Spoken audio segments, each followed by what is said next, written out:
Sir black screen आ रही है। अच्छा, ब्लैक आ रही है। हम्म। हम्म। सर स्क्रीन आ अब हम्म। आ गई गई सर, है। स्क्रीन आ गई। आ गई, चलें ठीक है।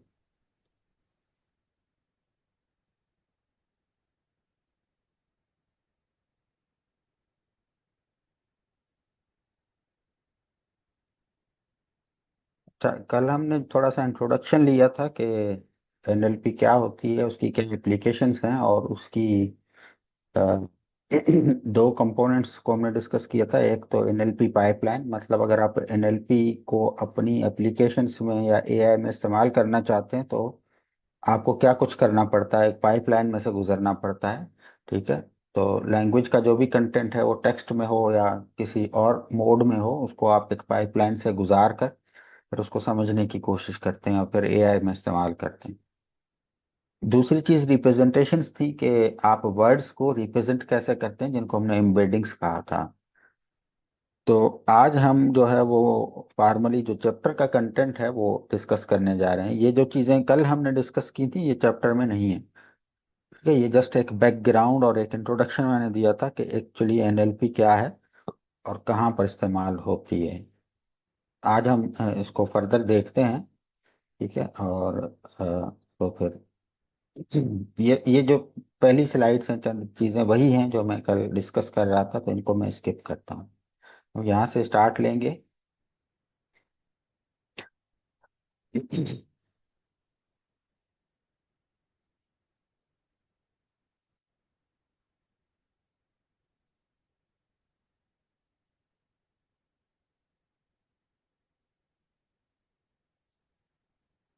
तो कल जो हमने एक बात डिस्कस की थी जो बहुत इम्पोर्टेंट थी, मैंने बताया था आपको कि जो वर्ड्स होते हैं एक्चुअली वो वर्ड्स जो हैं जब हम उनको सेव करते हैं या रिप्रेजेंट करते हैं तो वो आम तौर पर जो है वो as a sequence of characters जो हैं वो स्टोर होते हैं। ठीक है। तो हम उस प्रोसेस को, वर्ड्स के जो स्टोरेज का फिनोमेना है या उसको फिर एनएलपी के जो मॉडल्स हैं या एआई के मॉडल्स हैं, वर्ड्स को कैसे रिप्रेजेंट करते हैं और कौन से तरीकों से उसको जो है वो प्रोसेस करते हैं, उनको डिस्कस करने जा रहे हैं। तो यूं समझ लें कि हमने यहाँ आपको ये जो हेडलाइन नजर आ रही है, टेक्स्ट टू टेंसर। टेंसर जो होता है वो वेक्टर होता है, मल्टी डायमेंशनल वेक्टर होता है। तो हमने जो टेक्स्ट है या जो वर्ड्स हैं उनको वेक्टर में कन्वर्ट करना है, तो ये कैसे होता है। ठीक है। तो ये हम देखते हैं कि ये सब कुछ कैसे होता है। इस तरफ अगर टेक्स्ट है लेफ्ट हैंड साइड पर अगर आपके पास, और राइट हैंड साइड पर आप जो है वो मिसाल के तौर पर टेंसर्स चाहते हैं या ये मैथमेटिकल रिप्रेजेंटेशंस, जैसे आपको ये दोनों नजर आ रही हैं, ये चाहते हैं ये टेक्स्ट जो है वो इस मैथमेटिकल रिप्रेजेंटेशन में कैसे कन्वर्ट हो जाता है, और किस तरह से। ये खाली कन्वर्जन नहीं है कि जिस तरह आस्की कोड्स वगैरह होते हैं। ठीक है। ये जो कन्वर्जन होगी ये अपने साथ उस टेक्स्ट का जो कॉन्टेक्स्ट है वो भी अपने साथ लाए, ये एक्चुअली करना है हमें। तो ये कैसे होता है और इसको हम किस तरह से देखते हैं तो हम आगे चलकर डिस्कस करते हैं अभी। ठीक है। अच्छा, तो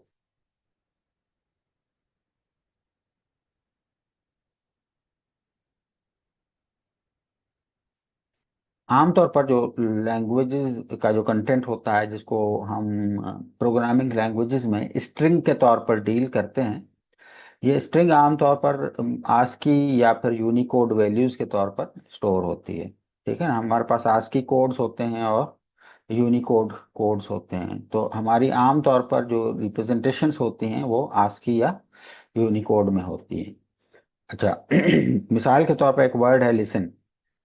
ठीक है। अब लिसन जो है स्टोर कैसे होता है, रिप्रेजेंट कैसे होता है, हम हर लेटर जो है उसका आस्की कोड या उसका यूनिकोड जो है स्टोर करते हैं। मिसाल के तौर पर एल का यूनिकोड जो है वो 76 है, और आई का यूनिकोड 73 है, एस का यूनिकोड 83 है, एंड सो ऑन। इस तरह ये एक सीक्वेंस ऑफ यूनिकोड वैल्यूज जो है वो स्टोर हो जाता है, मेमोरी में कह लें या कंप्यूटर में कह लें या मशीन्स में कह लें। ठीक है। अच्छा, अगर हम इस रिप्रेजेंटेशन को, अभी हमने जो रिप्रेजेंटेशन देखी वो लिसन की थी। ठीक है। एक और वर्ड है जिसको हम साइलेंट कहते हैं। अगर अब लिसन को और साइलेंट को देखें तो दोनों में एक ही सेट ऑफ लेटर्स इस्तेमाल किए गए हैं। ठीक है। इसको हम यूं समझ लें कि एंटीग्राम्स कहते हैं एक्चुअली। जनरली ये एनाग्राम्स होते हैं कि एक ही स्ट्रिंग को हम को चेंज करें तो दूसरा वर्ड बन जाए। ठीक है। तो यहाँ पर ये जो है वो लिसन में से साइलेंट या साइलेंट में से लिसन बनता है। लेकिन ये दोनों मीनिंग के पर्सपेक्टिव से एंटीग्राम्स हैं। लिसन का मतलब और साइलेंट का मतलब बिल्कुल एक दूसरे के एंटी हो जाता है। ठीक है ना। लेकिन दोनों के जो आस्की कोड्स होंगे वो सेम बन जाएंगे। तो साइलेंट, इसमें भी आई है, इसमें भी आई है, इसमें भी एस है, इसमें भी एस है, इसमें भी ई है, इसमें भी ई है, एन भी है, एन भी है, और टी भी है, और टी भी है। जस्ट सीक्वेंस बदलेगी लेकिन कोड सेम रहेंगे। तो अगर ये कोड जो है वो मीनिंग को रिप्रेजेंट करते हैं तो यहाँ पर ये जो मीनिंग है वो सारी गड़बड़ हो जाएगी। और लिसन और साइलेंट जो हैं, इनके कॉन्टेक्स्ट और मीनिंग को अगर हम रिप्रेजेंट करना चाहें इन आस्की कोड्स या यूनिकोड्स में, तो ये बहुत बड़ा मसला है। ठीक है। समटाइम्स एक ही तरह की सीक्वेंस जो है वो डिफरेंट टाइप के की मीनिंग्स को रिप्रेजेंट करती है, वहाँ कंफ्यूजन्स पैदा हो जाती हैं। तो हमने कोई ऐसी रिप्रेजेंटेशन ढूंढनी है जिसमें ये ना सिर्फ रिप्रेजेंट हो जाए बल्कि इसका कॉन्टेक्स्ट जो है वो भी इंटैक्ट हो। ठीक है। अब मिसाल के तौर पर अगर हम रिप्रेजेंटेशन को थोड़ा सा दूसरी लेवल पर ले आए, अगर मैं कहूं कि मैं एस और एस को नहीं रिप्रेजेंट करूंगा बल्कि साइलेंट को as a single entity represent करूं और लिसन को as a single entity represent करूं। साइलेंट एक साइलेंट का कोड एक होगा और लिसन का कोड दूसरा होगा। Instead of going into the codes of letters, letters के कोड्स मैं अब असाइन नहीं करता। अब मैं असाइन करूंगा पूरे के पूरे वर्ड को कोड। मिसाल के तौर पर इस वर्ड का एक कोड हो जाएगा और इस वर्ड का दूसरा कोड हो जाएगा। तो अब हम कोड जो है वो वर्ड लेवल पर अगर असाइन कर दें तो हमारी रिप्रेजेंटेशन जो है वो बदल जाएगी। ठीक है। जैसे यहाँ पर एक एग्जांपल दी गई है, अगर आप देखें नीचे, I love my dog for example. ठीक है ना। अब मैं इसको इनकोड कर देता हूँ, मैं इसको कोई ना कोई कोडिंग स्कीम इसको दे देता हूँ। मिसाल के तौर पर आई को मैं 1 का कोड दे देता हूँ, लव को मैं 2 का कोड दे देता हूँ। ठीक है। माई को मैं 3 का कोड दे देता हूँ, डॉग को मैं 4 का कोड दे देता हूँ। तो ये सीक्वेंस क्या बन जाएगी, 1 2 3 4। ठीक है। इसको हम 1 कहते हैं, इसको 2 कहते हैं, इसको 3 कह दें और इसको 4 कर दें। Just for the sake of understanding हम ये डिस्कस कर रहे हैं कि अगर हम लेटर्स की बजाय वर्ड्स को कोड देना शुरू कर दें तो क्या फर्क पड़ता है। ठीक है। तो हम वर्ड्स को कोड दे देते हैं और से फॉर एग्जांपल वो 1 2 3 4 हैं। ठीक है। अब अगर हम देखें तो हमारी इनकोडिंग क्या बनेगी आई लव माई डॉग की, 1 2 3 और 4। एक और सेंटेंस है आई लव माई कैट। ठीक है। अब आई लव माई तक तो हमारे कोड वही हैं, 1 2 3। ठीक है। और कैट जो है उसको हमने फॉर एग्जांपल डॉग को 4 असाइन किया था तो कैट को हमने 5 असाइन कर दिया हुआ। तो 1 2 3 और 5, 1 2 3 और 4।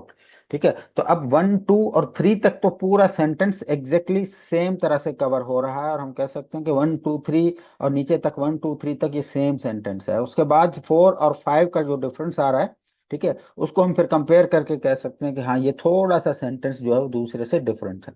अदरवाइज इसमें जो मीनिंग है, इसका जो ओवरऑल कॉन्टेक्स्ट है वो तकरीबन तकरीबन एक जैसा है, सवाए 4 और 5 के डिफरेंस के। 4 जो है वो किसी एक पेट को रिप्रेजेंट करता है और 5 जो है वो किसी दूसरे पेट को रिप्रेजेंट करता है। ठीक है। तो इसलिए हम इतना सा डिफरेंस जो है वो मालूम कर सकते हैं, लेकिन ओवरऑल इसका कॉन्टेक्स्ट एक जैसा बन रहा है। ठीक है। ये जो हमने अभी काम किया, ये जो फॉर एग्जांपल ये काम किया कि हमने क्या पूरे सेंटेंस को उठाया और उसके हर वर्ड को एक सेपरेट कोड असाइन किया। ठीक है। हर वर्ड को सेपरेट किया और उसको एक कोड असाइन कर दिया। ये जो प्रोसेस है इसको टोकनाइजेशन कहते हैं। कल हमने टोकनाइजेशन डिस्कस की थी। ठीक है। कि टोकनाइजेशन वो फर्स्ट प्रोसेस होता है जो एनएलपी के जो आपके मॉडल्स हैं वो परफॉर्म करते हैं। सबसे पहला प्रोसेस जो होता है वो टोकनाइजेशन का होता है। तो टोकनाइजेशन क्या होती है ये भी हमने एक्सप्लेन किया है इसको, कि वर्ड्स को अलग करके उनको कोड्स असाइन कर देना। इस प्रोसेस को हम टोकनाइजेशन कहते हैं। ठीक है। ये प्रोसेस डिफरेंट लाइब्रेरीज में या डिफरेंट टेक्निक्स में थोड़ा बहुत डिफरेंट हो सकता है, लेकिन ओवरऑल इसका मकसद यही है कि हमने वर्ड्स को अलहदा कर देना है और वो अलहदा हुए हुए वर्ड्स टोकन्स कहलाते हैं। और हर टोकन को हम कोई ना कोई कोड असाइन करते हैं और वो कोड जो है वो कोडिंग स्कीम में आ जाता है, इसको हम इनकोडिंग कहते हैं। तो वर्ड्स को अलहदा करना, टोकन्स बनाना और टोकन्स को कोई ना कोई कोड असाइन कर देना, ये जो प्रोसेस है इसको हम टोकनाइजेशन कहते हैं। ये पहला प्रोसेस होता है जो आपके एआई मॉडल्स या एनएलपी के मॉडल्स या इवन जीपीटीज वगैरह जो हैं वो करते हैं आपके इनपुट के साथ। ये सबसे पहला प्रोसेस ये होता है, ठीक है। यूं समझ लें कि हम अब आस्की से ऊपर की लेवल पर आ जाते हैं और हमारे मॉडल जो है इनकोडिंग खुद करना शुरू कर देते हैं। वो जो कंप्यूटर्स आमतौर पर इनकोडिंग इस्तेमाल करते हैं वो दूसरी लेयर है, वो नीचे है, हम उससे ऊपर आ गए हैं।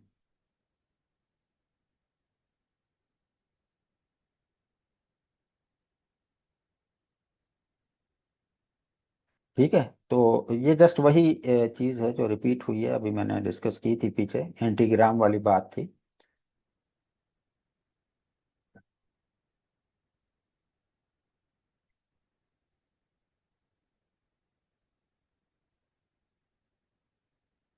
ठीक है, इसको अगर आप थोड़ा सा ऊपर वाली बात को पढ़ लें, प्रॉब्लम विद कैरेक्टर इनकोडिंग क्या होता है, जब आप एज ए सिंगल लेटर या कैरेक्टर इनकोडिंग को इनकोड करते हैं तो मॉडल्स के लिए ये जो इनकोडिंग है ये ज़्यादा अंडरस्टैंडेबल नहीं होती है।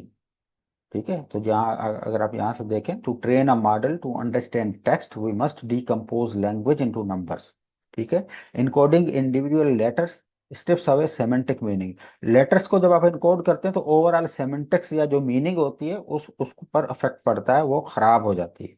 तो हमें क्या किस बात की जरूरत है, हमें वर्ड्स को इनकोड करने की जरूरत है। सो बजाय इसके कि हम एल को जो है वो ये कोड असाइन करें और आई को ये कोड असाइन करें, हम क्या कर देते हैं, लिसन को एक कोड असाइन कर देते हैं, उसको एक्स कह देते हैं, और साइलेंट को दूसरा कोड असाइन कर देते हैं, उसको हम वाई कह देते हैं। ठीक है, और एक्स और वाई क्या होंगे, ये कोई नंबर्स होंगे।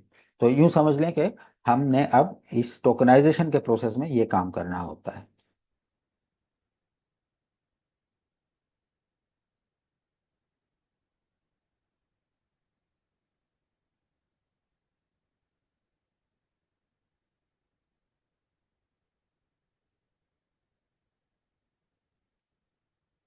ठीक है, तो टोकनाइजर क्या करता है, टोकनाइजर आपका टेक्स्ट उठाता है। हम इस वक्त सिर्फ एनएलपी की जो टेक्स्ट मोड है उसकी प्रोसेसिंग को डिस्कस कर रहे हैं। ठीक है, तो टेक्स्ट उठाता है और हर वर्ड को अलहदा करता है। उस वर्ड अलहदा हुए हुए वर्ड को हम टोकन कहते हैं। उसमें सिर्फ वर्ड नहीं होते, उसमें पंक्चुएशन मार्क्स भी होते हैं, उसमें दूसरे सिंबल्स भी होते हैं। तो ये हर अलहदा हुई हुई चीज जो है इसको हम टोकन कहेंगे, इंक्लूडिंग वर्ड्स एंड पंक्चुएशंस।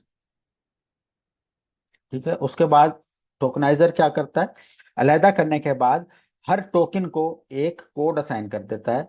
ठीक है, जो आपको यहाँ नजर आ रहा होगा। तो आप डिफरेंट लाइब्रेरीज इस काम के लिए इस्तेमाल करते हैं। अगर आप अपनी एनएलपी पाइपलाइन इस्तेमाल यूज करना चाहते हैं या बनाना चाहते हैं तो पहला काम आप टोकनाइजेशन करेंगे। और टोकनाइजेशन कुछ इस तरह से करेंगे, जैसे आप यहाँ को नजर आ रहा है आपको, tokeniser is equal to tokeniser number words is equal to 100। अब ये क्या है, इसको हम मैं आगे डिस्कस करता हूँ, आगे पूरा प्रोग्राम हम छोटा सा डिस्कस करते हैं जिसमें टोकनाइजेशन हो रही होगी। ठीक है, फिर tokenization dot fit on text, ये सेंटेंसेस हैं आपके। ये जो फिट ऑन टेक्स्ट है ये क्या करेगा, ये टोकनाइजेशन करेगा और हर टोकन को कोई ना कोई कोड असाइन कर देगा। और इसका आउटकम कुछ इस तरह से होगा। मिसाल के तौर पर आपने जो इनपुट टेक्स्ट सेंटेंस दिया था वो क्या था, today is a sunny day.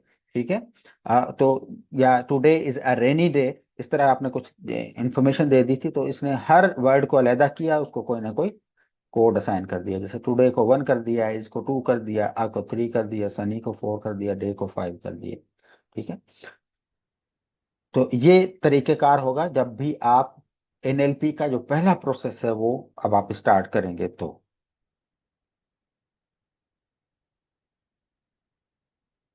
अब इसको आप यहाँ पर देख लें। ठीक है, ये एक एग्जाम्पल है जिसमें टोकनाइजेशन हो रही है। टेंसर फ्लो लाइब्रेरी को ही यूज करते हुए हम टोकनाइजेशन कर रहे हैं। ठीक है, कोई एक्स्ट्रा लाइब्रेरी इस्तेमाल, कोई स्पेसिफिक एनएलपी की लाइब्रेरी नहीं इस्तेमाल कर रहे, बल्कि टेंसर फ्लो केरास के अंदर ही टेक्स्ट प्री प्रोसेसिंग की लाइब्रेरीज हैं जो कि एनएलपी के डिफरेंट काम करती हैं हमारे लिए। तो उसमें से हम देखें कि tensor flow Keras pre processing text में से क्या इंपोर्ट कर रहे हैं, टोकनाइजर को इंपोर्ट करना। ये टोकनाइजर जो है ये आपके टेक्स्ट को टोकनाइज कर देगा। ठीक है, उसके बाद हमने दो सेंटेंसेस डिफाइन कर दिए हैं या डिक्लेयर कर दिए हैं कि सेंटेंसेस हमारे पास दो हैं। एक जो है today is a sunny day है और दूसरा जो है today is a rainy day है। तो ये दो सेंटेंसेस हैं हमारे, और ये वही प्रोसेस है जो अभी मैंने पिछली स्लाइड में देखा था। आपको दिखाया था कि पहले हम टोकनाइजर बना रहे हैं और उसमें हम ये रेंज दे रहे हैं कि हमारे पास टोटल टोकन्स जो हम क्रिएट करेंगे वो कितने होंगे, मैक्सिमम टोकन्स कितने बनेंगे, हमारे पास 100 बनेंगे। ये मैक्सिमम 100 से कम ही है। इसमें टोकन कितने हैं, मिसाल के तौर पर 1 2 3 4 5 इसमें है और 5 दूसरे, टोटल 10 टोकन्स हैं। ठीक है, तो ये मैक्सिमम नंबर ऑफ टोकन्स जो कि जनरेट करेगा आपका टोकनाइजर, ये वो है। मिनिमम इससे कम हो सकता है, तो हमारे पास तो 10 हैं तो हमने मैक्सिमम 100 रख दिए हैं, तो इस ओके। ठीक है, फिट ऑन टेक्स्ट क्या करेगा, ये टोकनाइजेशन कर देगा इसकी। ठीक है, और फिर वर्ड इंडेक्स में वो सारी इंफॉर्मेशन रख देगा। हम वर्ड इंडेक्स को प्रिंट कर देंगे तो आपको नजर आ जाएगा कि जो टोकनाइजेशन हुई है वो क्या हुई है। ठीक है, ये मैं इसका आउटपुट भी आपको दिखाता हूँ।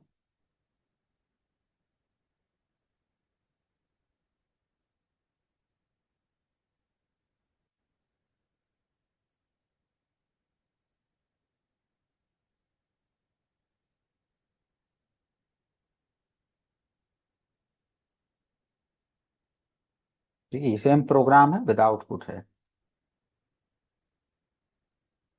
तो अब अगर आप देखें ऊपर, तो वही लाइब्रेरीज इंपोर्ट हो रही हैं। सेंटेंसेस दो हमने डिफाइन कर दिए हुए हैं।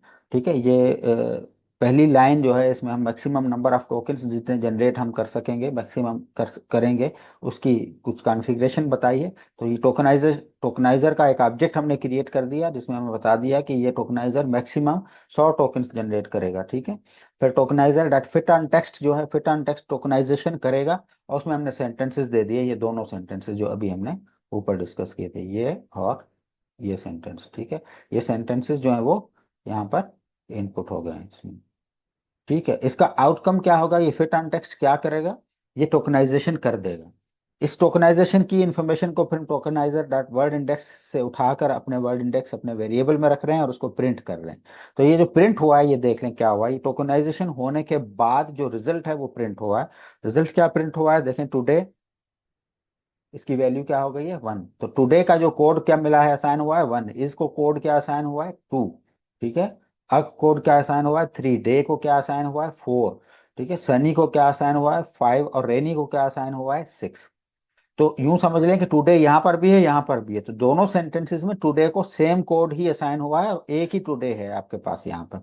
इसी तरह इस भी दोनों के अंदर है, तो इसको भी एक ही कोड असाइन हुआ है और वो दोनों सेंटेंसेस में है। ठीक है, अ भी दोनों सेंटेंसेस में है, तो अ को जो ये कोड असाइन हो गया है। सनी एक ही सेंटेंस में है लेकिन जाहिर है तो उसको ये असाइन हुआ है। रेनी दूसरे सेंटेंस में है तो ये इसको भी कोड असाइन हो गया है।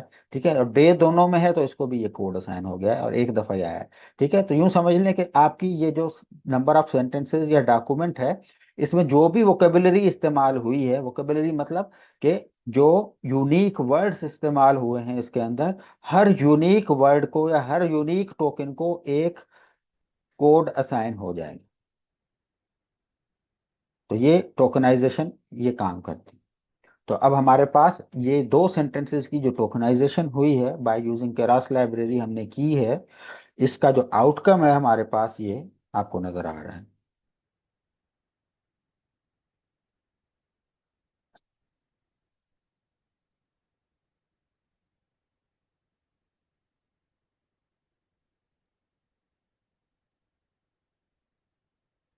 ये वो पहला प्रोसेस है जब आप एनएलपी अपने सिस्टम्स में इम्प्लीमेंट करने की कोशिश करेंगे, तो ये पहला काम जो करेंगे वो ये करेंगे।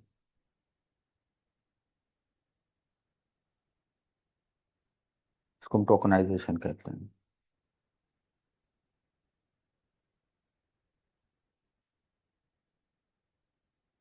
अच्छा, अब देखें, थोड़ा सा एग्जाम्पल को हमने बदला है। अब अगर हम इसमें एक और सेंटेंस डाल देते हैं। ठीक है, इज इट सनी टुडे। ठीक है, अच्छा, अब यहाँ पर फिट ऑन टेक्स्ट हमने कर दिया, उसके बाद वर्ड इंडेक्स उठाया, फिर उसको हमने प्रिंट भी कर दिया। अब देखें जो वोकेबलरी बनी, ये जो चीज आउटकम आती है ना, ये जो आउटकम यहाँ पर भी और जो पीछे वाली स्लाइड में भी जो आपको आउटकम ये नजर आ रहा था, इसको हम वोकेबलरी कहते हैं। ठीक है, ये वो यूनिक वर्ड्स होते हैं जो आपके सारे डेटा के अंदर, ये जो डेटा है आपका, इसमें इस्तेमाल हुए हैं, इन सेंटेंसेस के अंदर ये इस्तेमाल हुए हैं। ठीक है, ये नॉर्मलाइज हुए हैं, देख सकते हैं आपके टुडे, यहाँ कैपिटल टी कैपिटल था तो यहाँ पर ये स्मॉल लेटर में लिखा हुआ, ये नॉर्मलाइज हो जाता होता है। ठीक है, लोअर केस में चला जाता है सारा, और कुछ प्री प्रोसेसिंग और भी हो जाती है, तो ये वर्ड्स सारे के सारे नॉर्मलाइज हो जाते हैं और एक ही शेप में आ जाते हैं आपके सारे डेटा के। उसके बाद इसको फिर टोकनाइजेशन होती है और फिर उस पर कोड असाइन होते हैं, जैसे यहाँ पर हो गया। अब ये तीन हैं सेंटेंसेस, तो यहाँ पर आप देख लें कि आपके पास टोटल 7 की वोकेबुलरी बनी है। टुडे की वैल्यू 1 है, इज की 2 है, अ की 3 है, डे की 4 है, सनी की 5 है, रेनी की 6 है और इट की 7। तो ये आप देख सकते हैं कि ये जितने भी वर्ड्स इस वोकेबुलरी में असाइन मौजूद थे, उनकी टोकनाइजेशन भी हो गई है और उनकी एक डिक्शनरी क्रिएट हो गई है, और इस डिक्शनरी में वोकेबुलरी है। Vocabulary means list of words हैं जो कि इस सारे डेटा में इस्तेमाल हुए हैं, और हर वर्ड का जो कोड है वो मौजूद है। ठीक है, तो ये प्रोसेस जो हो रहा है इसको हम टोकनाइजेशन कहते हैं।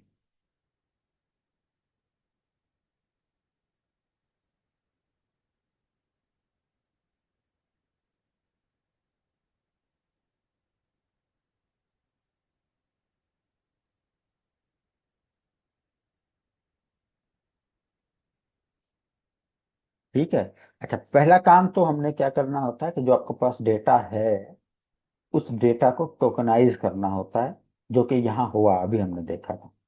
ठीक है, टोकनाइजेशन में आपकी वोकेबुलरी क्रिएट होती है और हर टोकन को कोई ना कोई कोड असाइन हो जाता है। उससे अगला प्रोसेस जो होता है एनएलपी की पाइपलाइन में, वो ये होता है कि अब हम जब हर वर्ड को एक कोड असाइन कर चुके हैं, तो अब हमारे पास जो सेंटेंसेस हैं हम उनकी कोडिंग सीक्वेंसेस जनरेट करते हैं। मिसाल के तौर पर अभी हमने पीछे जो है ये काम किया था, हर वर्ड, टुडे का कोड क्या है, 1 है, इसका कोड क्या है, 2 है, अ का कोड क्या है, 3 है, ठीक है, डे का कोड क्या है, 4 है, ठीक है, और इसी तरह कुछ और था, इट का क्या है, 7 है। तो अब मैं कहूं कि it is a sunny day for example, या it is a rainy day, हालांकि it is a rainy day in sentences में मौजूद है नहीं है। हमारे पास जो सेंटेंसेस थे डेटा के, इसमें it is a rainy day मौजूद है नहीं है। ठीक है, लेकिन it is a rainy day की जो वोकेबुलरी है वो सारी की सारी इसमें मौजूद है। इसका मतलब है कि हम it is a rainy day को इनकोड कर सकते हैं by using the vocabulary of these sentences, जो कि वोकेबुलरी आपको यहाँ नीचे नजर आ रही है यहाँ पर। ठीक है, it is a rainy day, अगर मैं इसको इनकोड करने की कोशिश करूं, मिसाल के तौर पर, it is a rainy day. ठीक है, अब मैं इसको अगर इनकोड करूं, सीक्वेंस बनाऊं, तो क्या बनेगी? इट का कोड क्या है, 7, इज का कोड क्या है, 2, ठीक है, आ का कोड क्या था, 3, रेनी का कोड क्या था, 6, और डे का कोड क्या था, 4। ठीक है, तो ये इनकोडिंग हो गई, एरे बन गया। कोई और कलर, ठीक है, ना सिर्फ इनकोडिंग हो गई बल्कि एक एरे भी बन गया। ठीक है, इसी तरह कोई और सेंटेंस अगर मैं उठाऊं, या इवन इनमें से कोई उठा के उसको इनकोड करने की कोशिश करूं, तो क्या होगा? मिसाल के तौर पर, today is a rainy day. ठीक है, तो ये डिस्कनेक्शन होगी 10 मिनट में और फिर आपने रीज्वाइन करना है। ठीक है,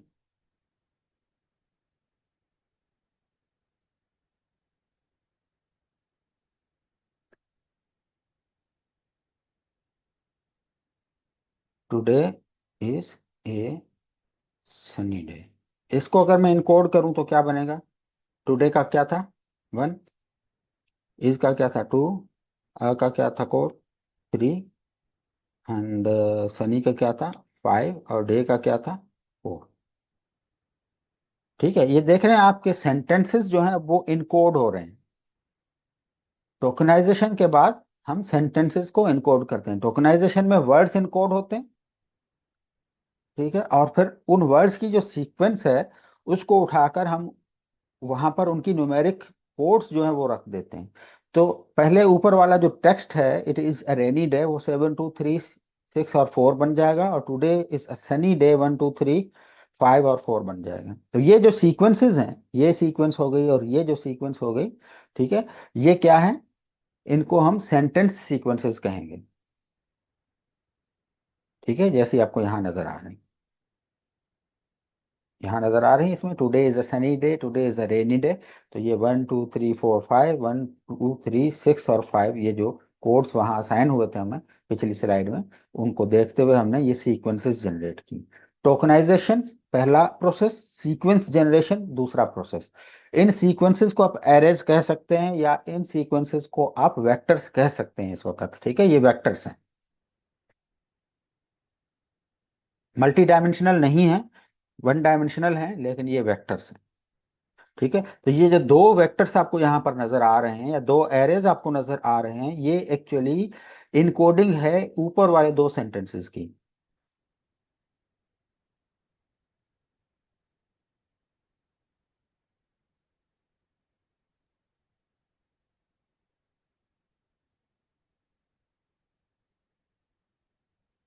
ठीक है, अब इसको अगर हम इनकोड करने की कोशिश करें, प्रोग्राम में ये काम करने की कोशिश करें, तो देखें कैसे होता है।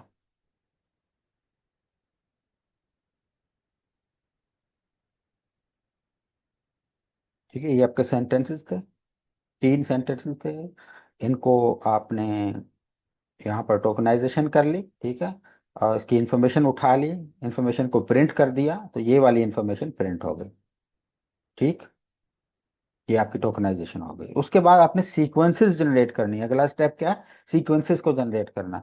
तो सीक्वेंसेस कैसे जनरेट हो रही, tokeniser dot text to sequences का मेथड आप कॉल करेंगे। ठीक है, टोकनाइजर डॉट फिट जो था वो आपके लिए टोकन्स जनरेट करता है, और tokeniser dot text to sequences जो है वो आपके लिए सीक्वेंसेस जनरेट कर देता है अकॉर्डिंग टू टोकनाइजेशन इनकोडिंग।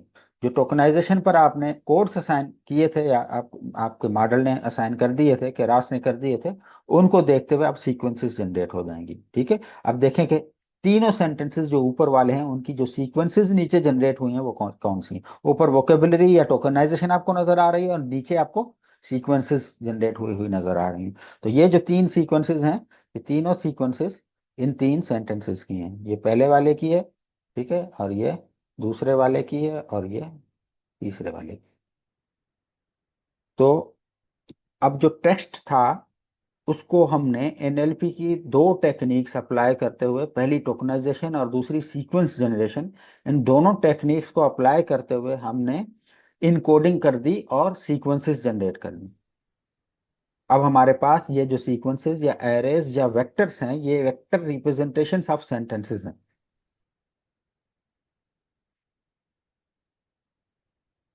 तो सेंटेंसेस आपके वेक्टर्स में कन्वर्ट हो गए। जी, हैदर आप क्वेश्चन पूछ रहे हैं। जी सर, मैंने ये पूछना था कि ये जो हमारे पास ये नंबर इसको असाइन हुआ, मतलब जो सीक्वेंस इसको असाइन हुए हैं, ये जो इंडेक्सिंग इसने करी है, जी तो जैसे वो क्या कहते हैं, डे को नंबर 4 असाइन हुआ है, जी, और मतलब ये रैंडम करता है या सिक्वेंशली करता है किरास? देखें, ये सीक्वेंशियल नहीं होता है, पहली बात तो ये ध्यान में रखें, डेटा पर डिपेंड करता है कि डेटा किस तरह से है। ठीक है, यहाँ डेटा बहुत छोटा सा है इसलिए आपको ये सीक्वेंशियल नजर आ रहा है, ठीक है ना। तो क्योंकि है ही थोड़ा सा, और उसी डेटा को फिर हम उसी में से जो सीक्वेंस भी जनरेट कर रहे हैं, तो आपको ये सीक्वेंशियल नजर आ रहा है, ठीक है ना। तो लेकिन जब डेटा बहुत ज्यादा होगा तो ये लाजमी नहीं है कि सीक्वेंशियल हो। ठीक है, डिफरेंट एल्गोरिदम्स होते हैं कि कोड कैसा असाइन होना है, डेटा को देखते हुए कोड को असाइन करते हैं। ठीक है, ये ऑप्टिमाइजेशन टेक्निक्स उनकी कोड असाइन करने की भी होती हैं, और उस पर डिपेंड करता है कि ये सीक्वेंस में होंगे या रैंडम होंगे। तो ये लाजमी नहीं है कि इस तरह हो जिस तरह आपको नजर आ रहा है।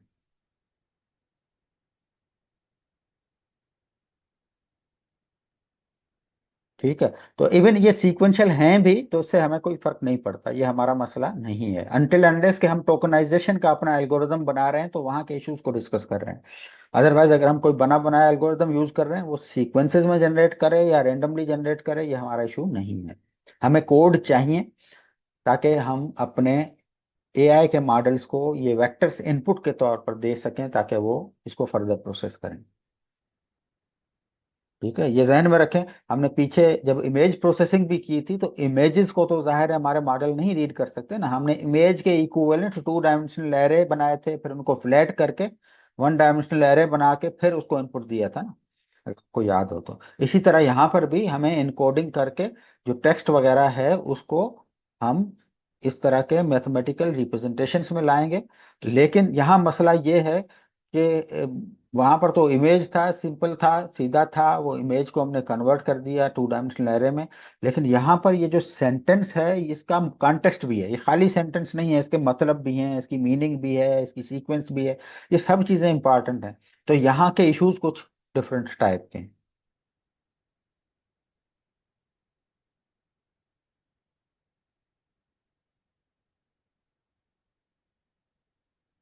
ठीक है, मीटिंग मीटिंग टर्मिनेट होगी तो आप रीज्वाइन कीजिएगा।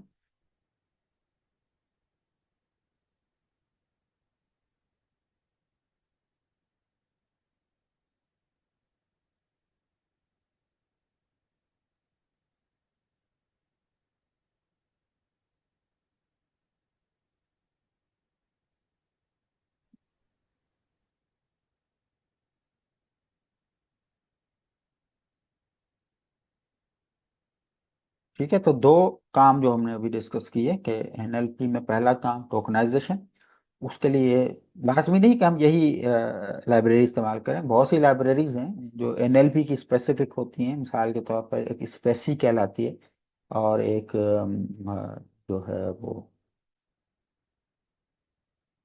एनएलटी के कहलाती है, एनएलपी की जो लाइब्रेरीज हैं। और एक जो स्टैनफोर्ड यूनिवर्सिटी की बनी हुई है स्टेंजा कहलाती है।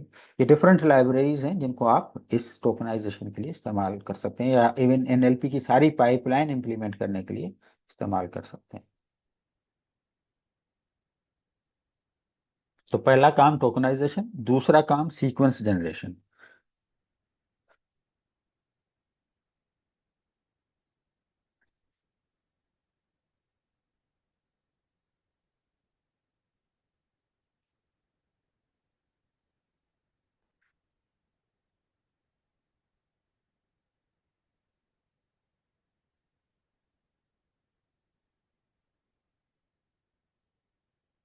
ठीक है, टोकनाइजेशन और सीक्वेंस जनरेशन। लेकिन अब देखें, ये दो काम हमने कर लिए मिसाल के तौर पर, लेकिन बात सिंपल नहीं है, इनके इश्यूज हैं। मिसाल यहाँ पर दो चीजें, अब दो पॉइंट्स यहाँ लिखी हुई। तो in NLP you might have many thousands of words in your training data use in many different context, but you can't have every possible word in every possible context.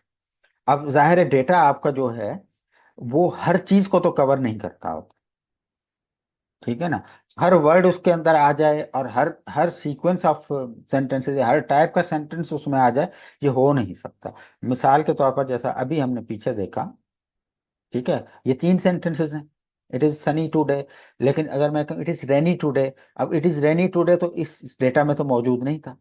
लेकिन खुशकिस्मती ये थी कि इस डेटा की जो वोकेबुलरी है वो sentence को कवर कर रही थी। लेकिन अगर सेंटेंस ऐसा आ जाता है कि मैंने टोकनाइजेशन तो इस डेटा पर कर ली, लेकिन सीक्वेंस जनरेशन जिस सेंटेंस की हो रही है वो इस वोकेबुलरी में मौजूद नहीं है। मिसाल के तौर पर अगर मैं कहूँ it is very cold today, अगर मैं इस डेटा पर टोकनाइजेशन कर लूं और फिर और दूसरा सीक्वेंस जनरेशन, वो कैसे होता। ठीक है, तो टोकनाइजेशन को भी हमने देखा, सीक्वेंस जनरेशन को भी देखा। अब हम सीक्वेंस जनरेशन का एक इशू है जिसको डिस्कस करने जा रहे हैं। अब मिसाल के तौर पर ये जो डेटा इस वक्त आपके सामने नजर आ रहा है, ये जो 3 सेंटेंसेस हैं, ठीक है, ये 3 सेंटेंसेस, ये वाले। अच्छा, हमारा डेटा जो है, इस डेटा में से हमने टोकनाइजेशन करके वोकेबुलरी जनरेट कर ली जो कि नीचे आपको नजर आ रही है। ठीक है, ये आपको वोकेबुलरी नजर आ रही है, ये जनरेट हो चुकी। अब अगर हम सीक्वेंस जनरेट करते हैं, इट इज सनी टुडे की, वो तो बहुत सिंपल है। या it is a rainy day, ये तो सिंपल है। या today is a rainy day, ये भी सिंपल है। वो तो सीक्वेंस जनरेट हो गई, मैंने पहले भी की थी, मैं दोबारा कर देता हूँ, today is a rainy day. हालांकि ये सेंटेंस मौजूद नहीं है हमारी वो इस डेटा के अंदर, लेकिन वोकेबलरी में ये सारे वर्ड्स मौजूद हैं, तो हम बहुत इजीली, टुडे का जो कोड था वो 1 था, इज का 2 था, अ का 3 था, और रेनी का जो था वो 6 था, और डे का जो कोड था वो 4 था। तो ये इनकोडिंग हो गई स्ट्रेट फॉरवर्ड, कोई मसला ही नहीं था। ठीक है। लेकिन मसला तब है कि अब अगर मैं सीक्वेंस जनरेट करता हूं एक ऐसे सेंटेंस की जो कि यहाँ पर इसमें मौजूद नहीं है, और उसकी वोकेबलरी भी इनकम्प्लीटली मौजूद है या बिल्कुल भी मौजूद नहीं है। कोई और सेंटेंस मैं उठाता हूँ, मिसाल के तौर पर अगर मैं कहूँ today is very cold day, इसकी अगर मैं सीक्वेंस जनरेट करूं और मैं डेटा इसी को इस्तेमाल करूं, इसी वोकेबलरी को इस्तेमाल करूं, या ये जो मॉडल है जो ट्रेन हुआ है हमारा इस टोकनाइजेशन पर, उसको इस्तेमाल करूं, तो क्या होगा। ठीक है। अब टुडे, अब मैं करता हूं, ठीक है। टुडे क्या है, 1 है, ठीक है। इज क्या है, 2 है, ठीक है। वेरी हमारे पास है ही नहीं, वेरी हमारे पास कहीं पे भी मौजूद ही नहीं है, ठीक है, स्किप हो जाएगा। कोल्ड हमारे पास मौजूद ही नहीं है, स्किप हो जाएगा। डे हमारे पास, उसका कोड क्या है, डे का कोड क्या था हमारे पास, 4 है, ये आ जाएगा 4। ठीक है। ऊपर वाला जो सेंटेंस था उसकी जो सीक्वेंस जनरेट हुई है वो 1 2 3 6 और 4 हुई है।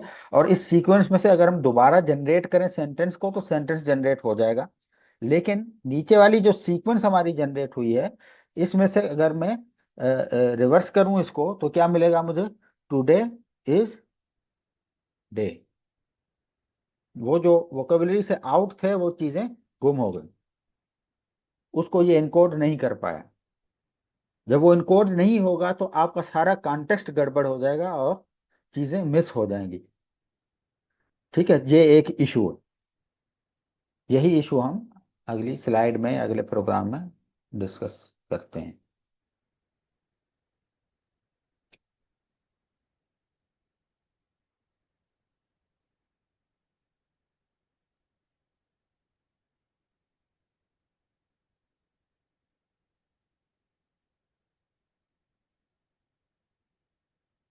ठीक है। तो यहाँ मैंने आपको बताया कि अगर हमारे पास ये सेंटेंसेस हैं तो हम उसकी सीक्वेंसेस जनरेट करते हैं। ये सेकंड फेज होता है हमारा आमतौर पर एनएलपी की पाइपलाइन के अंदर, चीज को समझने के लिए।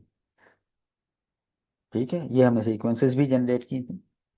अच्छा, मसला कब आता है, जब हम आउट ऑफ वोकेबलरी चले जाते हैं। ठीक है।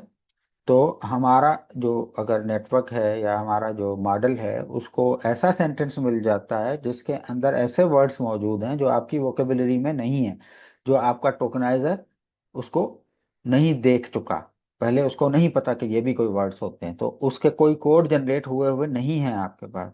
तो कोड अगर जनरेट हुए हुए नहीं है तो उन कोड्स को वो स्किप कर देगा, और जो सीक्वेंस जनरेट होगी वो फाल्टी होगी या इनकम्प्लीट होगी। तो अनसीन टेक्स्ट पर ये इसका बिहेवियर खराब होगा। मिसाल के तौर पर यहाँ पर इस एग्जांपल को देखें। ठीक है, ये वैसी ही एग्जांपल है जैसे मैंने अभी आपको दिखाई थी। अब यहाँ पर हमारा डेटा जो है वो ये है, जिसको हम टेस्ट डेटा कह देते हैं। हमने इस पर सीक्वेंसेस जनरेट कर दी, सॉरी नॉट सीक्वेंसेस, बट हमने इसको टोकनाइजेशन कर दी।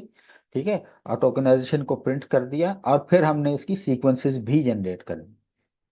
ठीक है, सॉरी, मैं गलत बात कर रहा हूँ। डेटा हमारा वही है जो पीछे था, ये वाला डेटा है। ठीक है।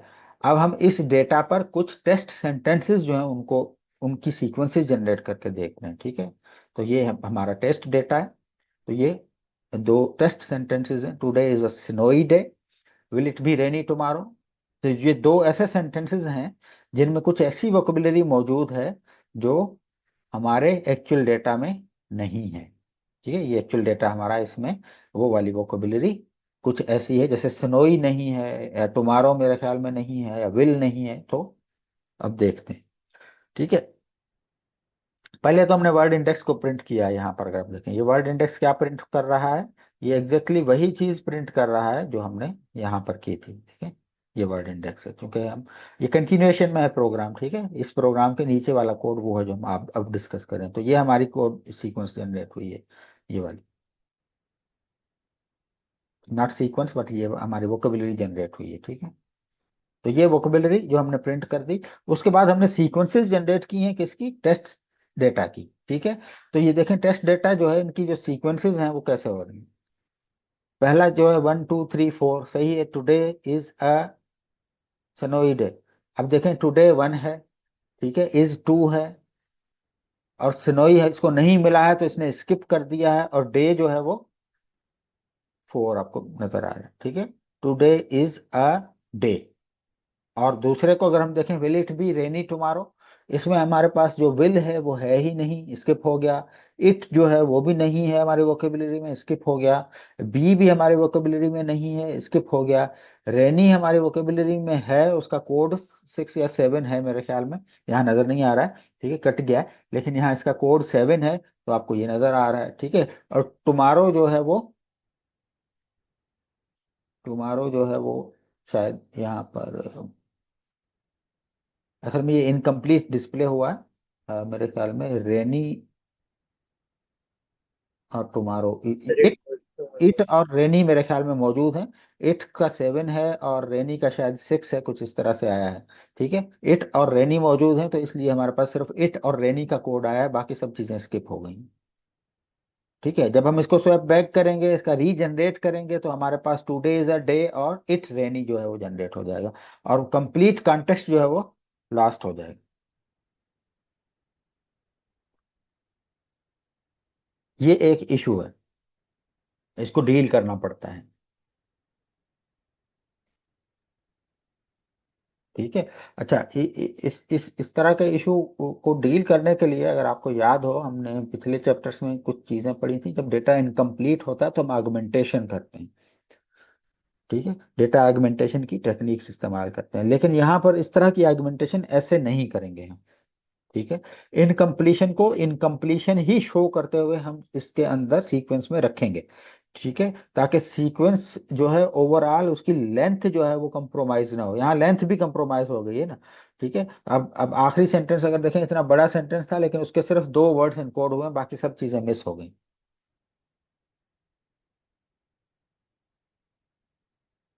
तो हमने इसको देखना है। इस चीज को देखने को हम कहते हैं कि आउट ऑफ वोकेबुलरी टोकन्स को हैंडल करना होता है।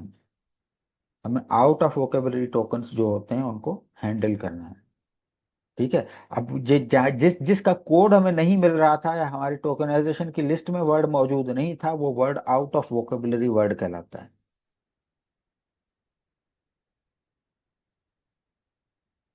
ठीक है, अब हम करते क्या है कि हम एक स्पेशल प्लेस होल्डर, जिसको हम आउट ऑफ वोकेबुलरी या OOV टोकन कह देते हैं, वो हम रख देते हैं। आपको नजर आ रहा है, हम एक स्पेशल टोकन कंसीडर करते हैं हमेशा, जो उस वक्त इस्तेमाल होगा जब कोई भी आउट ऑफ वोकेबुलरी वर्ड आ जाएगा हमारे पास। ठीक है, उसको कोई भी नाम दे सकते हैं, जैसे यहाँ OOV टोकन कहा गया है, उसका नाम आपकी मर्जी है, कुछ और रखना चाहें तो रख सकते हैं। ठीक है, ये भी वही सिचुएशन है, एक एग्जांपल दी गई है कि एक स्नोई जो मौजूद नहीं है, तो वहां पर जो है वो मसला आ जाएगा। मसला आ जाएगा तो यहाँ पर कुछ ना कुछ आपको रखना पड़ेगा, वो जो रखना पड़ेगा उसको हम क्या कहेंगे, आउट ऑफ वोकेबुलरी, OOV। लेकिन इसकी एक एग्जांपल हम आगे देखते हैं, यहाँ पर देखते हैं। ठीक है, क्या देखें, अब हमने कॉन्फ़िगरेशन करते हुए टोकनाइजर के अंदर एक एक्स्ट्रा पैरामीटर पास कर दिया। पहले हम सिर्फ ये बता रहे थे कि मैक्सिमम टोकन्स हमारे 100 जनरेट होंगे। अब हम उसके साथ ये भी बता रहे हैं कि हमारा आउट ऑफ वोकेबुलरी टोकन जो है उसका नाम क्या होगा।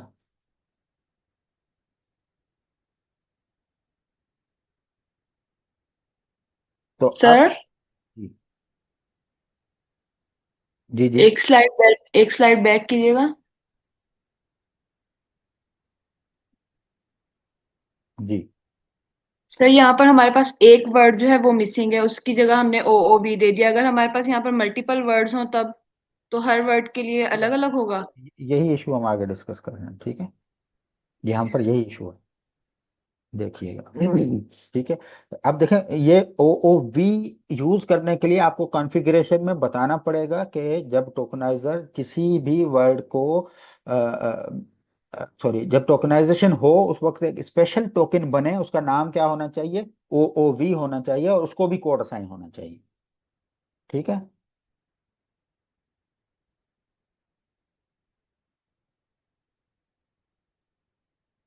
तो हमने यहाँ बता दिया कि ओ ओ वी टोकन का नाम क्या होगा। ये लेस देन साइन, ओ ओ वी, और ग्रेटर देन साइन। यहाँ एक्स वाई जेड आप रख लें या अपना कोई नाम रखना चाहें, आपकी मर्जी है। लेकिन कोई ऐसा नाम रखें जो मीनिंगफुल हो, जिससे पता चले कि क्या है। तो हमने अब बता दिया कि टोकनाइजर जब टोकनाइजेशन करे तो एक स्पेशल टोकन भी बनाए, उसका नाम क्या हो, ओ ओ वी हो, और उसको भी कोड असाइन करे। टोकनाइजेशन ने फिट किया, उसका वर्ड इंडेक्स हमने उठाया, उसको प्रिंट किया हमने। ठीक है। तो अब वर्ड इंडेक्स में अगर आप यहाँ पर देखें, तो पहला टोकन जो आपको नजर आ रहा है वो कौन सा है, ओ ओ वी, और उसका कोड क्या है, 1। आउट ऑफ वोकेबलरी टोकन का कोड 1 असाइन हो गया, और बाकी सारे टोकन वैसे ही असाइन हुए हैं, वैसे ही कोड्स असाइन हो गए हैं जैसे पहले हुए थे। ठीक है। अब हमने इसकी सीक्वेंसेस जो है अगर हम जनरेट करेंगे, तो अब देखें आपको क्या नजर आता है। दोबारा टेस्ट सीक्वेंसेस हमने जनरेट की हैं, जो हमने पीछे भी की थी, यहाँ पे भी की थी। यहाँ पर जब हमने ये टेस्ट सीक्वेंसेस जनरेट की थी, कहाँ थी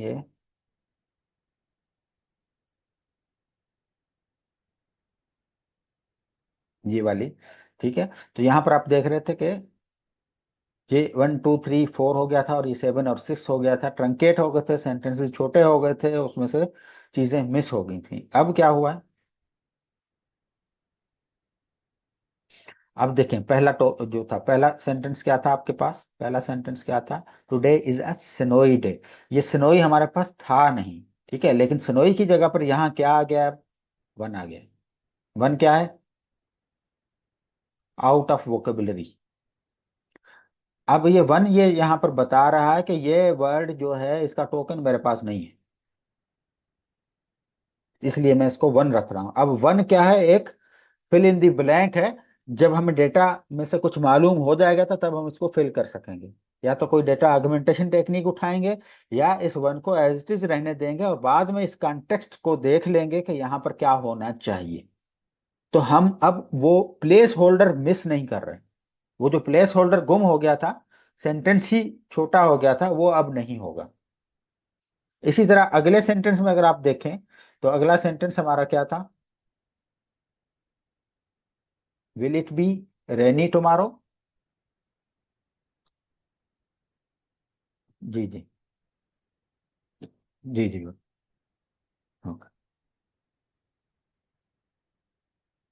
सॉरी। ठीक है, ये सेंटेंस हमारा था, will it be rainy tomorrow. अब इसमें 2 3 वर्ड्स ऐसे थे जो आउट ऑफ वोकेबलरी थे। देखें इसका कोड कैसे जनरेट, इसकी सीक्वेंस इसने क्या जनरेट की है। पहला आउट ऑफ वोकेबलरी है, तीसरा आउट ऑफ वोकेबलरी है, और आखिरी आउट ऑफ वोकेबलरी है। तो यूं समझ लें कि अब सेंटेंस क्या बना है, फिल इन दी ब्लैंक, और यहाँ पर वर्ड आ गया, फिर fill in the blank, word, और फिल इन दी ब्लैंक आ गया। ठीक है। तो 2 3 4 फिल इन दी ब्लैंक, और 6 आ गया। अब ये फिल इन दी ब्लैंक जो है, ये वो प्लेस होल्डर है जो अब यहाँ पर मौजूद है। जब डेटा हुआ हमारे पास, या जब हम डेटा आगमेंटेशन की टेक्निक्स उठाएंगे, या डेटा बहुत ज्यादा हो जाएगा, तो हम इन प्लेस होल्डर्स को फिल कर पाएंगे इन फ्यूचर। ठीक है। तो प्लेस होल्डर्स आ गए हैं, कॉन्टेक्स्ट इंटैक्ट रहा है। हाँ, वर्ड्स मिस जरूर हुए हैं, वो मिसिंग वर्ड्स बाद में यहाँ पर डाले जा सकते हैं, या इनको प्रोसेस किया जा सकता है। ठीक है। तो ओ ओ वी रखने का मकसद ये है कि आप उन प्लेस होल्डर्स को जो है वो गुम ना कर पाए, या ना कर जाएं, जहां पर जो इस वक्त वोकेबलरी मौजूद है उन वर्ड्स को कवर नहीं कर पा रही है, तो हम उनके प्लेस होल्डर्स यहाँ रख दें। ये लाजमी है। ठीक है। इससे क्या होगा, आगे जो प्रोसेसिंग है वो सिंपल हो जाएगी, हम चीज़ों को कंट्रोल कर पाएंगे। अदरवाइज इंफॉर्मेशन अगर लॉस हो जाएगी यहीं पे, तो ये रिकवरेबल नहीं होगी। इंफॉर्मेशन यहाँ मिसिंग जरूर है, लेकिन हमने उसको लॉस होने नहीं देना है, प्लेस होल्डर्स को इंटेक्ट रखना है, इसलिए ओ ओ वी को इस्तेमाल किया था।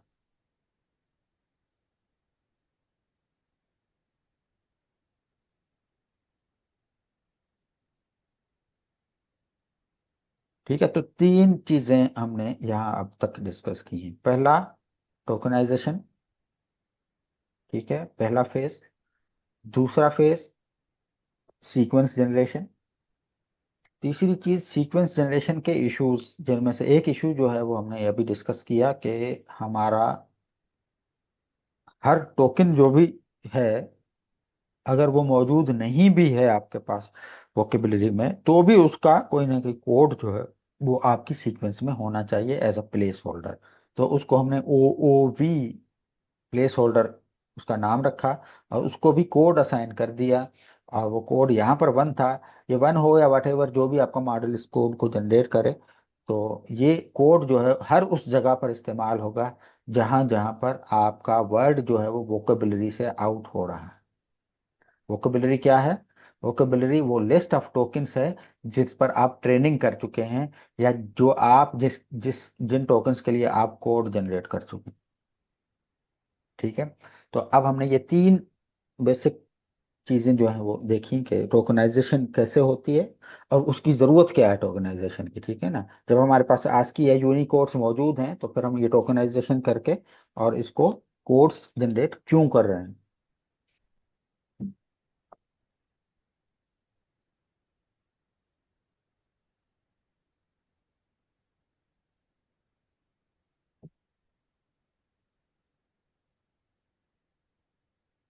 ठीक है, तो टोकनाइजेशन की जरूरत क्या थी? हम वर्ड लेवल पर कोड असाइन करना होते हैं।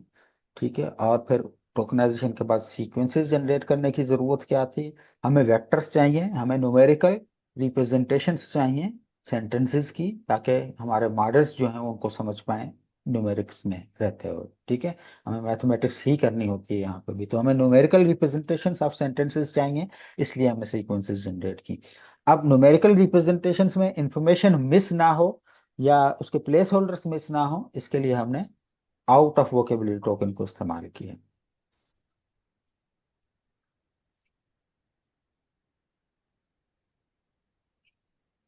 ठीक है, अच्छा, एक चीज अगर आपको याद हो, जब हमारे पास साइजेस, वेरिएबल साइजेस आ जाती हैं चीज़ों की, एक सेंटेंस में 5 वर्ड्स हैं और दूसरे सेंटेंसेस में 10 वर्ड हैं, दोनों की सीक्वेंसेस हमने जनरेट कर ली, एक में 5 कोड आ जाएंगे और दूसरे में 10 कोड आ जाएंगे। अब हम जब मॉडल को इनपुट देंगे 5 और 10, तो वहाँ मसले हो जाएंगे। मॉडल को इनपुट जो चाहिए होता है वो एक ही साइज का चाहिए होता है, तो यहाँ पर फिर हम पैडिंग करते हैं। ठीक है, इस तरह के कुछ काम हमने वहां पे भी डिस्कस किए थे जब हम इमेज प्रोसेसिंग कर रहे थे। ठीक है, साइज को नॉर्मलाइज करने के लिए और उसको कंसिस्टेंट करने के लिए हम पैडिंग इस्तेमाल करते हैं।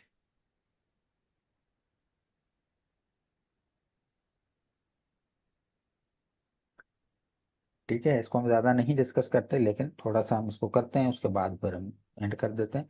चीज़ें ज़्यादा हो जाएंगी ऑनलाइन क्लास में, इतनी समझ में नहीं आएगी आपको।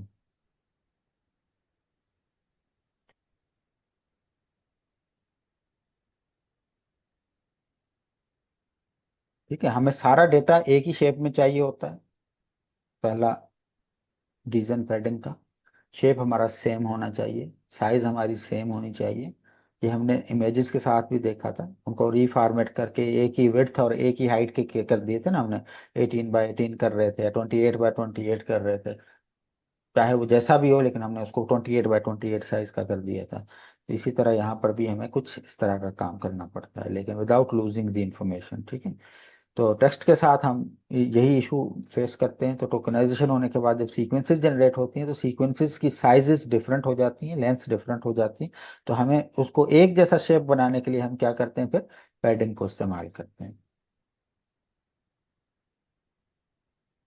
ठीक है, ये एक एग्जांपल है कि जब आप सीक्वेंसेस को जनरेट करते हैं, ठीक है, तो ये आपके सेंटेंसेस हैं, और ये आपने टोकनाइजेशन कर ली यहाँ पे। ठीक है, ये टोकनाइजेशन हुई है यहाँ से लेकर यहाँ तक, और ये सीक्वेंसेस जनरेट हुई हैं, ऊपर कोड लिखा हुआ है, यही वही बातें हैं जो हम पीछे डिस्कस करते हुए आ रहे हैं। तो ये सीक्वेंसेस जनरेट हुई हैं, तो सीक्वेंसेस की साइजेस देखें, आप देखें ये वेरी कर रही हैं, कोई छोटी है कोई बड़ी है, depending on the number of words in the sentence. तो नंबर ऑफ वर्ड्स जिसमें ज्यादा है वो लंबी सीक्वेंस हो गई, जिसमें कम है वो छोटी सीक्वेंस हो गई है। तो सीक्वेंसेस वेरिएबल हो गई हैं और इनको कंसिस्टेंट साइज का करना होता है। इसके लिए फिर हम पैडिंग करते हैं।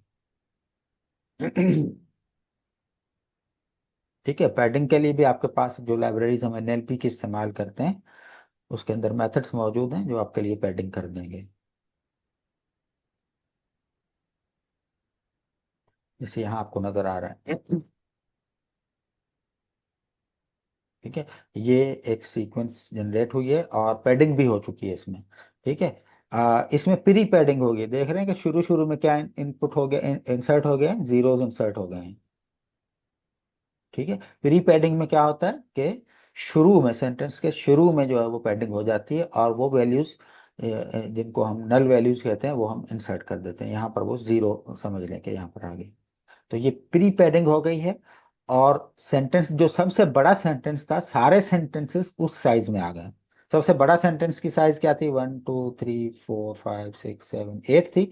तो सारे सेंटेंसेस की साइज जो है वो 8 हो गई है। और जो पैडिंग हुई है या जो चीजें जो हैं वो डाली गई हैं वो किस साइड से डाली गई हैं, शुरू से डाली गई हैं। ठीक है, ये एंड में भी पोस्ट पैडिंग भी हो सकती है। अगर आप इसको पैडिंग की कॉन्फ़िगरेशन में बता दें पोस्ट, बाय डिफॉल्ट ये प्री पैडिंग होती है। और बाय डिफॉल्ट ये मैक्सिमम लेंथ का जो भी सेंटेंस है उस साइज की पैडिंग होती है। लेकिन ये दोनों चीजें आप कंट्रोल भी कर सकते हैं। आप चाहें तो मैक्सिमम लेंथ 6 कर दें मिसाल के तौर पर, और पैडिंग का जो स्टाइल है वो पोस्ट पैडिंग कर दें। तो पोस्ट पैडिंग में क्या होगा, आपके पास जो जीरोज इंसर्ट होंगे वो एंड में हो जाएंगे। ठीक है, ये देखना यहाँ पर ये जीरोज इंसर्ट हो गए हैं, ये जीरोज इंसर्ट हो गए हैं यहाँ पर। और पोस्ट पैडिंग हुई है और मैक्सिमम लेंथ हमने 6 कर दी थी। मैक्सिमम लेंथ 6 की है तो बाकी चीजें जो है ट्रंकेट हो गई हैं। ठीक है, देखें ट्रंकेट हुई हैं तो ये देख लें कि हम आ, ये जो ट्रंकेशन हुई है कहाँ से हुई है। बाय डिफॉल्ट जो ट्रंकेट हुई है वो प्री ट्रंकेट हुआ है। ये 11 आ गया यहाँ पर, 9 और 10 जो है वो यहाँ से निकल गया है। ठीक है, क्योंकि मैक्सिमम लेंथ हमने 6 कर दी थी तो ये प्री ट्रंकेट हुआ है और ये बाय डिफॉल्ट ये चीजें ऐसे होगी। ठीक है, तो ये सब चीजें कंट्रोल की जाए। ट्रंकेशन कैसे हो ये भी आप कंट्रोल कर सकते हैं, इस साइड से हो या उस साइड से हो, मैक्सिमम लेंथ कैसे कितनी हो और पैडिंग कितनी हो या किस तरह की हो, तो ये सब चीजें कंट्रोलेबल हैं, कॉन्फ़िगरेशन में आप बताते हैं। तो जब आप पैड सीक्वेंसेस यहाँ पर बनाते हैं तो इसमें ये कॉन्फ़िगरेशन वैल्यूज डिफरेंट जो है वो आप दे सकते हैं। उस तरह की पैडिंग, उस लेंथ की पैडिंग हो जाएगी यहाँ। ठीक है, पैडिंग का मकसद क्या है, मकसद ये है कि हमारा जो डेटा है उसकी साइज एक जैसी हो जाए। ये एक तरह का प्री प्रोसेसिंग का स्टेप है।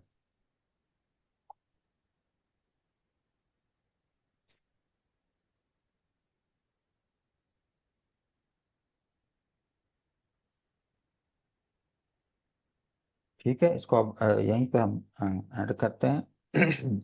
अगला कॉन्सेप्ट फिर दूसरा है, हाँ थोड़ा सा डिफरेंट है इसलिए मैं उसको नहीं डिस्कस कर रहा। ये पैडिंग की ही एक एग्जांपल है जो अभी मैंने आपको बताई है कि प्री पैडिंग, पोस्ट पैडिंग या ट्रंकेटिंग कहाँ से हो कहाँ से ना हो, उस कॉन्सेप्ट को यहाँ डिस्कस किया है। ठीक है, अगर आपके ध्यान में कोई चीज़ है डिस्कस करने के लिए तो आप डिस्कस कर सकते हैं।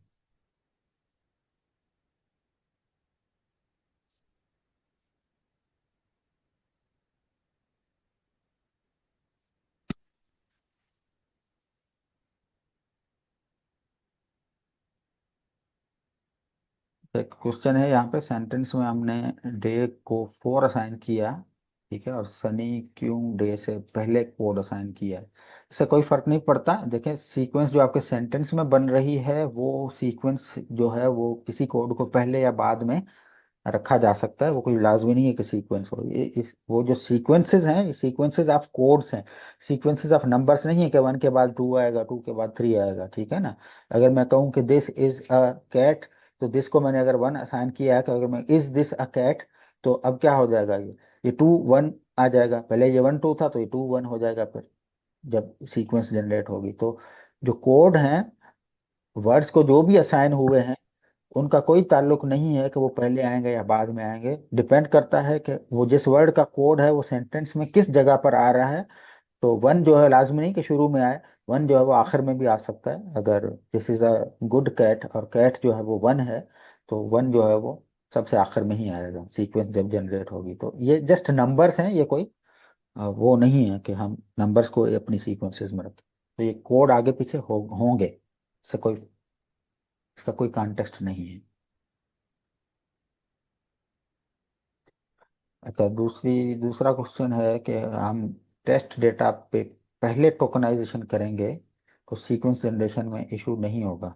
जाहिर है, अगर आपने टेस्ट डेटा को जो है वो ट्रेनिंग डेटा में ही डाल दिया है तो टेस्ट हमेशा सही आएगा, इशू क्यों आएगा? इशू तो आते ही उस वक्त हैं जब अनसीन चीजें सामने आती हैं। तो टेस्ट डेटा को अगर आप टोकनाइजेशन में डाल ही देंगे तो मॉडल जो है वो ट्रेन हो जाएगा। ठीक है ना? टोकनाइजेशन जो हो रही है ना, ये एक्चुअली मॉडल की ट्रेनिंग हो रही है। टोकनाइजेशन का मॉडल ट्रेन होता है। तो आप जो डेटा देते हैं उस डेटा में से टोकन जनरेट होते हैं, टोकन्स को कोड असाइन होते हैं और मॉडल ट्रेन हो जाता है। ठीक है, लेकिन जब, अच्छा सर, टाइप बन गए। और जब हम उसकी सीक्वेंस जनरेट करते हैं तो जो ट्रेनिंग डेटा है उसमें से ही जनरेट होती है। तो सीक्वेंस जनरेशन में अगर ऐसा डेटा आ जाए जो कि ट्रेनिंग में शामिल नहीं था तो वहाँ आउट ऑफ वोकेबलरी के इश्यूज आते हैं।